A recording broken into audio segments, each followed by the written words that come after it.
do Senhor, meus queridos amigos e ouvintes da Palavra de Deus. Eu quero, mais uma vez, convidar você para assistir esse vídeo, fazer uma visita no meu canal Porções Bíblicas. Se você não é inscrito, se inscreva, ative o sininho para você receber vídeos novos, dê aquele like. E assim você estará sendo abençoado com a porção da Palavra de Deus. Nessa noite eu quero ler com você um trecho da Palavra de Deus que se encontra no livro de Gênesis, capítulo 12, versículos 1, 2 e 3, que diz assim: Ora, o Senhor disse a Abrão: sai-te da tua terra e da tua parentela e da casa de teu pai para a terra que eu te mostrarei. E far-te-ei uma grande nação, e abençoar-te-ei, e engrandecerei o teu nome, e tu serás uma bênção. E abençoarei os que te abençoarem, e amaldiçoarei os que te amaldiçoarem. E em ti serão benditas todas as famílias da terra. Graças a Deus. Na Bíblia existe cerca de 8.100 promessas. E todas as promessas que há de Deus têm o sim de Deus. Então, observe que Deus é aquele que faz promessa e cumpre-as. Às vezes, somos nós mesmos que nos denegrimos ao pronunciar palavras que podem se constituir em maldição contra a nossa própria vida. Reclamamos de tudo. Reclamamos da família, reclamamos do salário, reclamamos dos amigos e etc. Então observe que se nós chamarmos de maldição aquilo que Deus nos dá como bênção, Ele toma e dá para outra pessoa. Porque Ele te deu uma bênção e você reclama como se fosse uma maldição. Então, observe bem nessa pequena introdução que estou dando aqui. O povo hebreu ele saiu do Egito, era aproximadamente 600.000 homens, que juntando mulheres e crianças dava quase 3 milhões. Mas daqueles que saíram só entrou 2, Josué e Calebe, desses que saíram do Egito. Porque eles murmuravam contra o Senhor. Começaram a amaldiçoar a terra que o Senhor lhes deu por herança. Então, observe bem que muitas vezes nós retardamos as bênçãos de Deus em nossas vidas. Por quê? Por conta da murmuração. Veja que os 3 homens mais honrados da história de Israel são Abraão, Moisés e Davi. Abraão por ser pai da nação, Moisés por ser o libertador de Israel e Davi por ser o maior rei da história de Israel. Então veja que neste capítulo 12, que nós lemos aqui, Gênesis 12, 1 ao 3, nos mostra quando Abraão é convidado por Deus a sair da sua terra. É interessante notar que Deus não dá o endereço. Deus manda apenas sair. Saia e vá para uma terra que eu vou te mostrar. E Abraão faz isso. Veja, meus queridos, que fé tremenda é a fé do nosso pai na fé, Abraão. Veja que o texto aqui ele não omite os deslizes dos seus heróis, nem seus fracassos. Não há sucesso sem fracasso. Abraão cometeu deslizes. Teve momento de dúvida? Sim, teve. Porque todos nós somos imperfeitos. Mas veja que como foi que ele manifestou essa dúvida?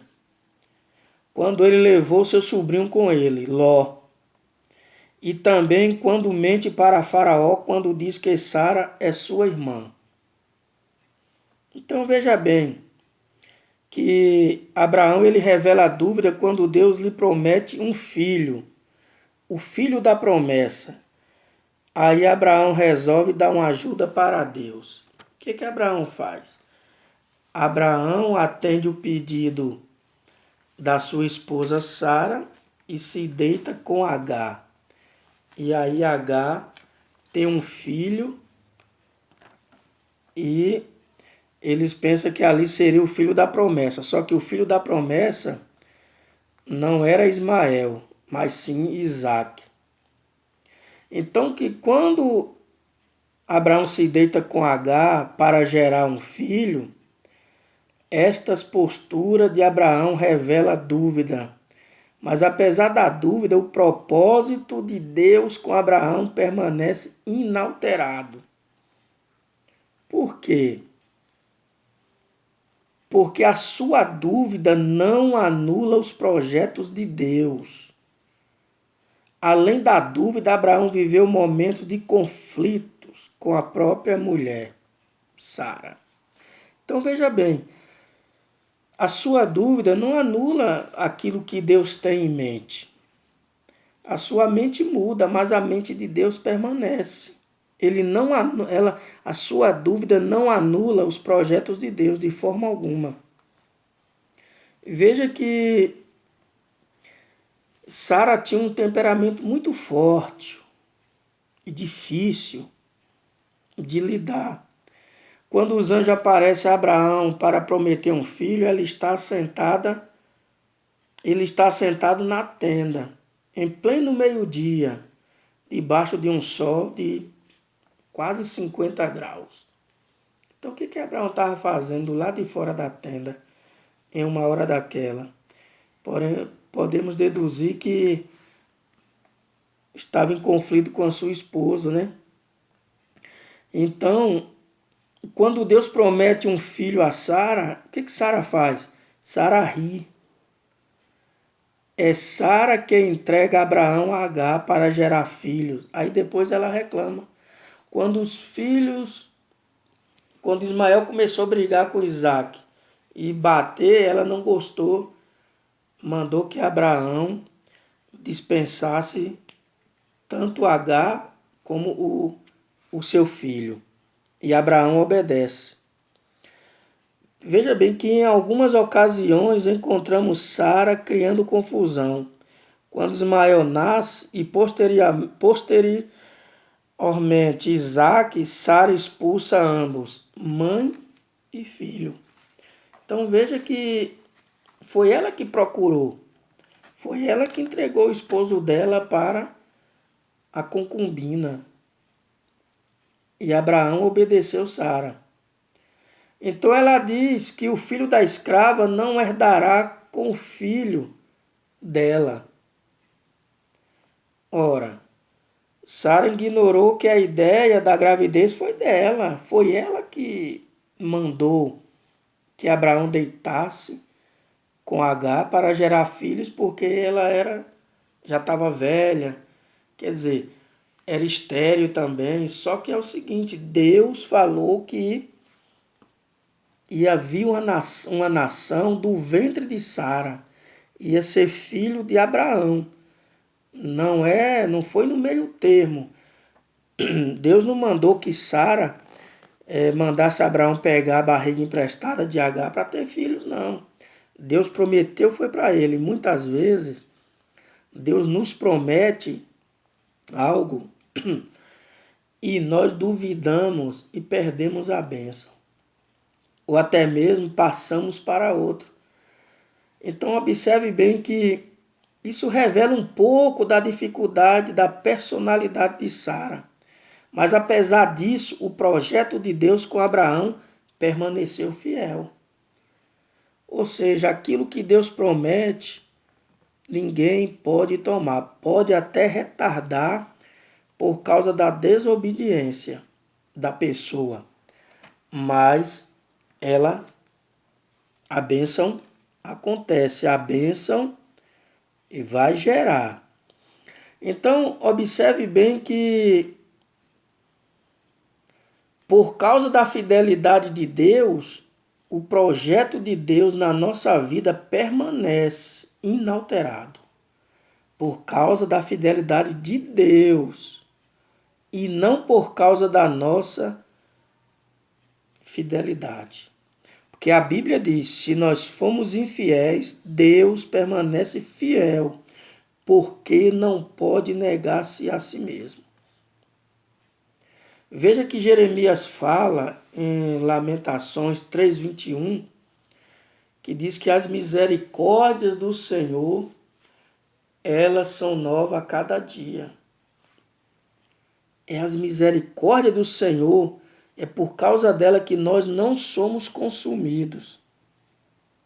E quando Paulo escreve a Timóteo, 2 Timóteo 2:13, ele fala que se nós formos infiéis, já falei, né? Deus permanece fiel, porque Deus não pode negar a sua fidelidade. Deus não pode negar-se a si mesmo. Deus é fiel. Agora, a nossa fidelidade, toda fidelidade humana, é passiva de fracassos. Mas com Deus é diferente.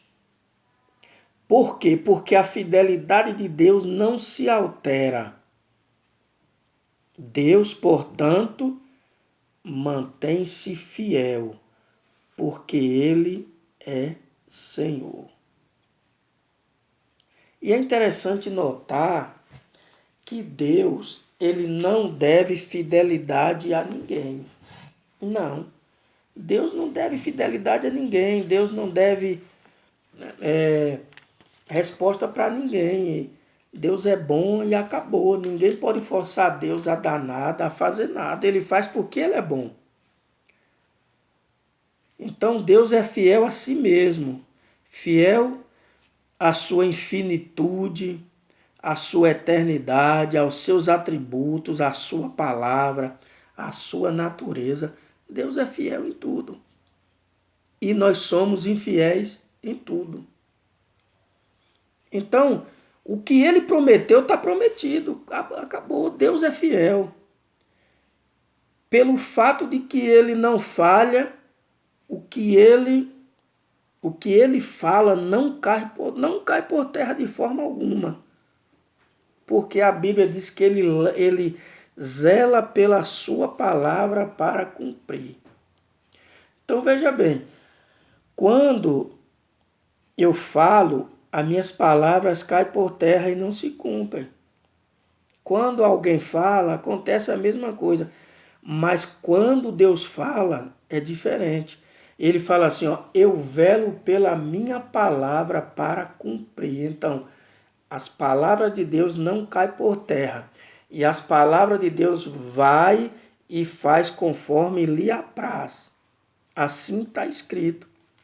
Então, veja que a fidelidade de Deus com Abraão permaneceu porque quando os israelitas sofriam, Deus lembrou-se da aliança que fez com Abraão. Então veja que a fidelidade de Deus com Abraão ele permaneceu e permanece até hoje com todos aqueles que crêem. Observe que Deus não se esquece da aliança que fez comigo e com você, de forma alguma. Quando nós morremos, a aliança com Deus não morre, ela se estende para a sua descendência. Porque sempre você vai lembrar, olha, Deus foi fiel para com o meu bisavô, com meu avô, com minha mãe, com meu pai, e eu vou permanecer fiel, eu vou ser fiel e permanecer fiel, porque Deus vai continuar sendo fiel comigo, porque como Ele foi com os meus antepassados, Ele também será comigo, porque a aliança dele permanece. Se alguém quebrar a aliança com Deus, a aliança de Deus não se quebra, porque Deus é fiel. Então veja que duas coisas que se destacam na trajetória de Abraão. Duas atitudes comuns em Abraão. Nós podemos observar que o primeiro aqui, que é em todos os lugares que Abraão passou, ele parou e edificou um altar para Deus. Altar de adoração. Só no Egito que Abraão não edificou altar. Veja que Abraão é conhecido como o crente dos altares.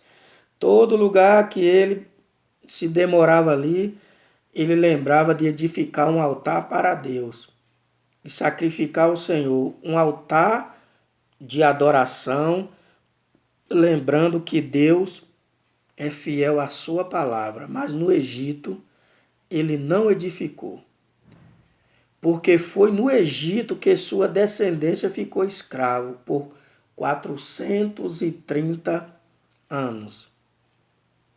Então, ele não fez altar ali no Egito. Mas observe bem uma coisa. Não deixe de edificar um altar de adoração ao Senhor. Que altar é esse? O seu coração. Derramar o seu coração na presença do Senhor. Adorar Ele com as primícias de toda a tua renda. Adorar o Senhor com louvores, ler a sua palavra, jejuar, prestar cultos a Ele e muitas coisas mais. Se entregar totalmente ao Senhor. Porque a adoração ela quebra a escravidão, quebra o ciclo de Satanás tentando oprimir sua família. Onde você estiver, adore ao Senhor. E a segunda atitude de Abraão era a fé. Esta atitude é que torna Abraão mais conhecido. A Bíblia diz que Abraão creu em Deus e isto lhe foi creditado, ou seja, imputado como justiça. Que coisa tremenda, né? Abraão ele tinha fé que quando Deus pediu Isaque para o sacrifício, ele não titubeou. Ele poderia falar, ora, mas é de Isaque que vai nascer a grande nação que o Senhor me falou. Agora, se eu matar Isaque, de onde virá essa nação? Mas ele não questionou com Deus. Ele apenas creu em Deus e obedeceu a Deus. E todos nós sabemos que Deus não permitiu que ele sacrificasse o seu filho. Então, Deus gostou tanto da atitude de Abraão que aumenta a proposta e diz: eu te abençoarei, te farei uma grande nação. Então, o que Deus diz para Abraão e está dizendo para você? Prepare-se para crescer. Você não vai ficar somente nisso que você está, não. Você tem uma promessa de Deus sobre sua vida, então prepare-se para crescer. E se Deus abençoou, está abençoado, não adianta ninguém dizer o contrário. Deus já havia abençoado Abraão e pronto. Se alguém falasse o contrário, não ia adiantar nada, porque Deus já tinha abençoado. Então, observe bem que eu sempre costumo lembrar, quando falo de Abraão, sobre Balaque e Balaão. Quando Balaão e Balaque tentavam amaldiçoar o povo de Deus, eles não conseguiam. Então não adianta alguém querer fazer até macumba, né? Não adianta invocar os demônios. Não, Deus já abençoou e pronto. Não tem essa não, porque nada pega naquele que Deus colocou uma bênção sobre ele. Se Deus abençoar, pastor não amaldiçoa, bispo não amaldiçoa, papa não amaldiçoa, e nem outro crente qualquer amaldiçoa não. Porque Deus já abençoou e pronto. Observe que onde José colocava a mão, prosperava. Por quê? Porque o Senhor o abençoava. O Senhor o abençoava. Veja no episódio de Ló com Abraão. Ló escolheu, ele deu o direito de escolha para Ló. E ele diz: não, eu não vou contender com você, siga o seu caminho e eu vou ficar aqui. Então quem tem a bênção de Deus não precisa brigar, nem criar contenda. Quem tem a bênção diz: fica aí, para onde eu for, eu prospero. Veja bem, se você abrir um comércio, uma porta de comércio no deserto, Deus envia pessoas para comprar lá. Por quê? Você está debaixo da bênção de Deus. Então Abraão não brigou com Ló, porque quem tem a bênção de Deus não briga, não precisa brigar. Quem tem a bênção prospera na campina e também no deserto. Ló escolheu a campina, mas não estava sob a bênção de Deus. Então ele não prosperou. E Abraão permaneceu ali e Deus o abençoou poderosamente. Por que Deus abençoa tanto na campina como no deserto? Porque a bênção o acompanha. Quem tem a bênção, descansa. Quem tem a bênção, não se desespera. Quem tem a bênção, prospera. Então veja bem que quando Sara mandou que dispensasse a Agar, Agar chega no deserto, aí falta pão e água, e o anjo diz: volta, te humilha debaixo da tua senhora, porque tu tens a gravidez, mas ela tem a bênção. Então o que acontece? Apesar de todas as falhas de Sara, a bênção de Deus ainda estava sobre Sara. E para Agar ser abençoada, ela tinha que voltar e se humilhar. Por quê? Ela apenas tinha um filho, mas Sara estava com a bênção. Ou seja, o anjo estava falando assim, ó, a promessa está com Sara, que era Isaac. Então ela precisava se humilhar para Sara, para que Sara pudesse abençoar ela. Então quem tem a bênção não precisa ficar endoidecido, desesperado, porque sabe que ao seu tempo ela se manifestará.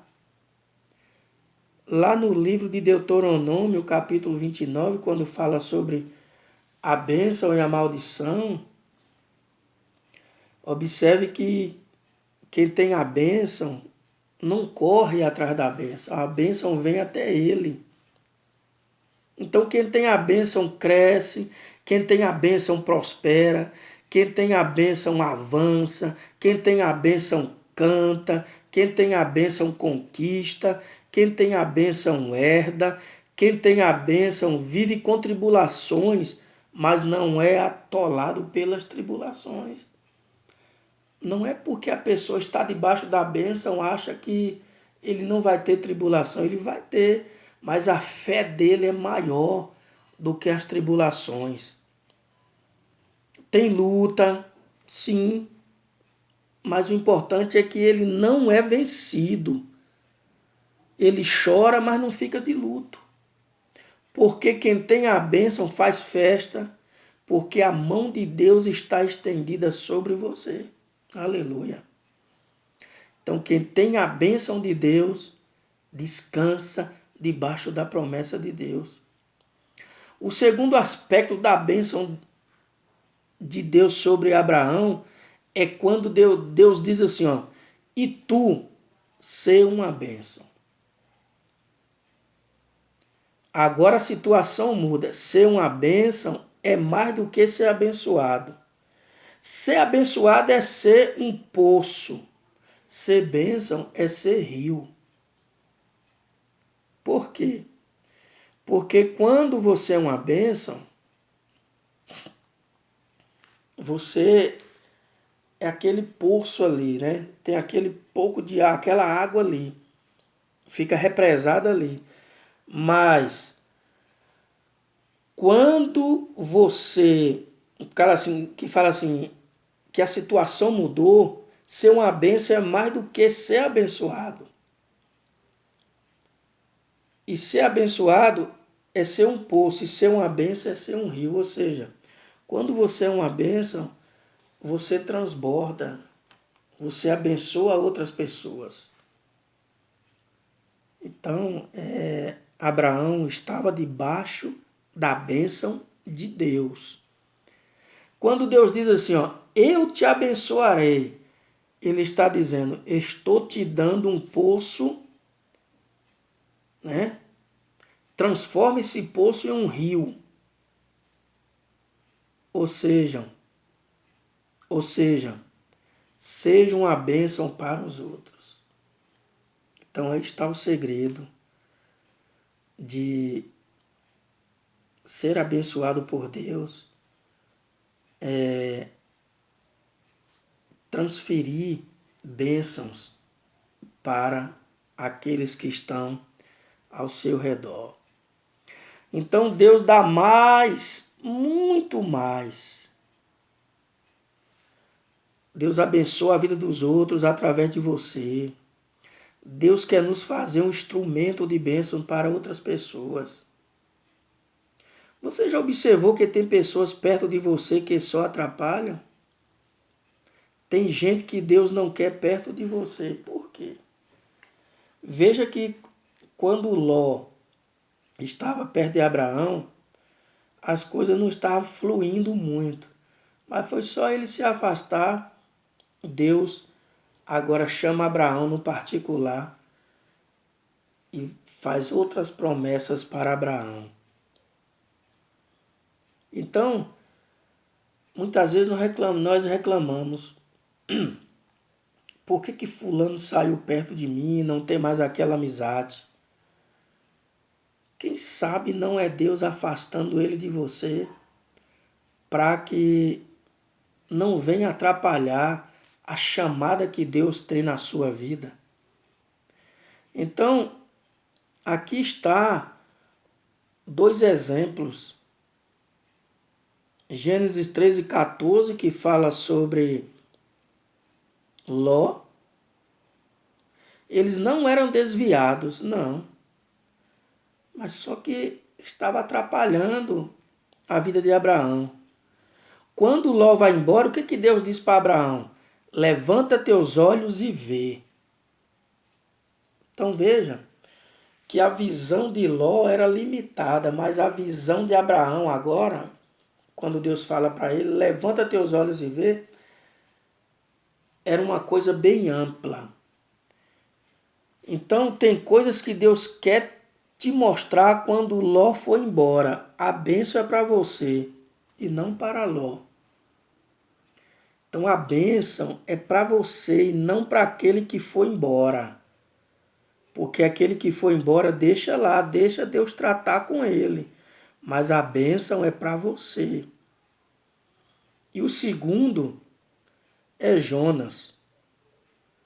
Meus queridos, andar com gente que está fora da presença de Deus dá prejuízo. Os marinheiros perderam toda a sua carga por causa de Jonas. Então, para estar perto de você, não é preciso ser bom, é preciso ser bênção. Para trabalhar com você, tem que ser bênção. Então, a gente vê muitas pessoas se queixando, até mesmo pastores se queixando, porque que meu amigo de ministério me deixou. Quem sabe não é Deus te livrando de algo que venha travar a sua chamada. Deixa ele se foi. Amém. Deus tem algo para você sem ele, Deus tem algo para ele sem você. É caminhos diferentes.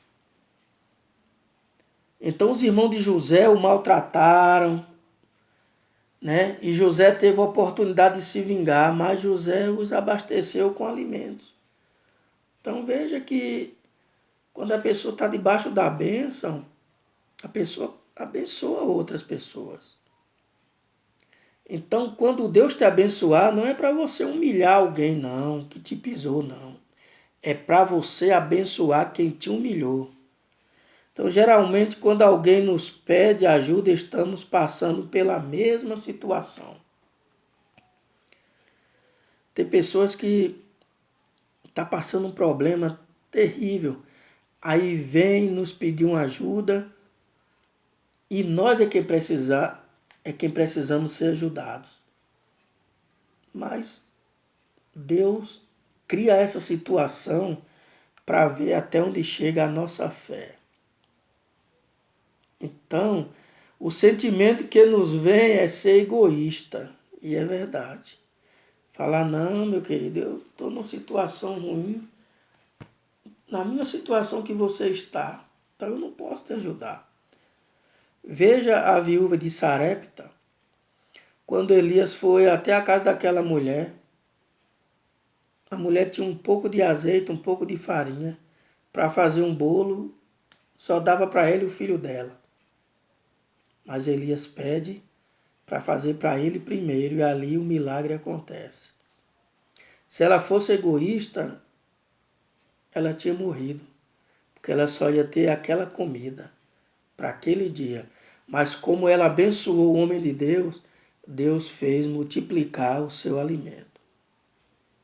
Não foi Elias que multiplicou, não, ali foi Deus. Então, observe bem que aquela mulher poderia dizer para Elias, ora, você é o causador da seca. Foi você que causou essa seca. Agora você vem para cá me pedir o meu último sustento? Mas ela simplesmente fez o bolo e fez como o homem de Deus mandou. Então, ela deve ter pensado assim, olha, eu vou morrer mesmo, um dia a mais, tanto faz.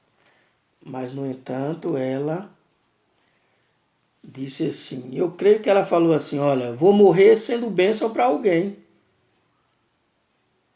Então, meu querido, se você puder, você não sabe a hora que você vai partir para a eternidade. Então, seja bênção até o último momento da sua vida. Observe que nós não sabemos o dia de amanhã. Então, seja bênção com o seu pouco para alguém. Não espere ter muito para abençoar alguém, não. Nunca fale assim, quando eu tiver muito, aí é que eu vou abençoar. Não, você abençoa com o que você tem e certamente Deus vai te abençoar muito mais, porque Ele é fiel. Então, veja aqui o terceiro aspecto da bênção de Abraão. Abençoarei. 12:3 de Gênesis. Deus está dizendo, aquele que te amaldiçoar, a maldição volta contra ele. Mas aquele que te abençoar, ele será abençoado. Então não se levante contra o que tem a bênção. Não calunie. Quem tem a bênção, Isaías 54, versículo 17, vai nos dizer assim, toda ferramenta preparada contra ti não prosperará, e toda a língua que se levantar contra ti em juízo, tu a condenarás. Então, quem tem a bênção, nenhuma ferramenta preparada contra ele vai prosperar. Quem tem a bênção, quando você abençoa com uma palavra, a mesma bênção volta para ele. Deus está dizendo assim, ó, eu serei favorável com os que são favoráveis a você. Viu como é interessante? Então, seja cuidadoso para com os que forem cuidadoso contigo. Suprirei os que te suprirem. Deus está dizendo assim para nós. Sejamos cuidadosos para os que forem cuidadosos contigo. Então, suprirei os que te suprirem. Temos que pedir a Deus para nos abençoar de tal forma que as pessoas que convivem conosco sejam abençoadas pelo fato de conviverem conosco. Veja o que a sunamita diz para Eliseu, homem de Deus. Diz que Eliseu passava todos os dias ali naquela redondeza e ela observou e disse para o marido dela, olha, eu vejo que este homem que passa aqui todos os dias é um santo homem de Deus. Façamos um quarto. E fez um quarto para Eliseu. E ela era estéril. A Eliseu lança uma palavra de bênção para ela tem um filho. E Eliseu abençoa aquela mulher. O seu filho morre, mas Deus o ressuscita. Então, muitos teólogos dizem aí que essa bênção era só para Abraão. Só que não. A bênção não é só para Abraão. Mas Deus abre um precedente e diz, serão benditas todas as famílias da terra. A bênção é para mim. A bênção é para você. Veja que todas as famílias da terra serão benditas por causa do crente Abraão. De que forma a bênção é para você? De que forma a bênção é para a sua família? Eu lhe respondo, recebendo Jesus como Salvador e Senhor da sua vida. Existe bênção maior do que ter Jesus na nossa vida? Não. Então veja bem que segundo os méritos do Senhor, nós devemos dizer assim, olha, eu me aproprio das bênçãos que o Senhor tem para mim. Então você pode dizer, eu me aproprio das bênçãos que o Senhor tem para mim. Porque assim como Deus abençoou Abraão, assim como Deus abençoou aquela viúva de Sarepta, assim como Deus abençoou tantas outras pessoas, com você não será diferente. Deus também tem uma bênção para você. Fiquemos debaixo das bênçãos e das promessas do Deus de Abraão, do Deus de Isaac e do Deus de Jacó. Então, o Deus de Abraão, de Isaac e Jacó é um Deus. E é esse quem nos abençoa. Que Deus em Cristo possa continuar nos abençoando e até a próxima porção bíblica, se o Senhor assim nos permitir.